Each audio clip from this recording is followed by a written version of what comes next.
Okay, so I know everybody is kind of nervous about the fact that Netflix is going to be doing JoJo's Part 7 the same way they were doing Part 6.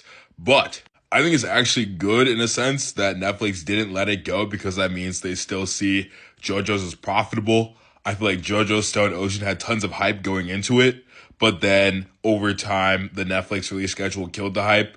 But the fact that it's still, like, I guess, based off Netflix's money and Netflix wanting to invest, it still made them want to go into part seven, which would be like a pretty difficult part, honestly, to animate with all the horses that are notoriously hard, probably expensive, and also a longer story than any of part one to six, right? The fact that Netflix still wants to fund it, still wants to have it, is like a good sign.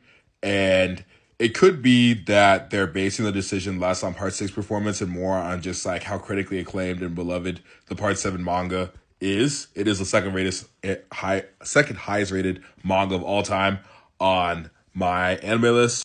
But it overall still means that there's like hype behind JoJo's. There were some people who were wondering, are we ever even going to get part seven? And Netflix is still wanting to do it. And hype behind anime culture as again, which I think is great overall for the health of the series. And even if Netflix like totally messes up the release schedule again, which would really, really suck, I think part seven, the writing is so great. Um, I love part six, don't get it twisted. But like part seven is clearly better written than part six. And the story builds anticipation better than part six does, if that makes sense. Like a lot of times between batches, it's not actually clear where the story is going. Like the amazing end of part six, which is one of the best endings in all of anime. Like you don't know at the end of batch one or the end of batch two that the end of batch three is going to be that amazing. Part seven, you know, throughout the entire part, like from the first chapter in the manga, that you're building up to something great with all the course parts and everything going on. So I think part seven can actually maintain that hype.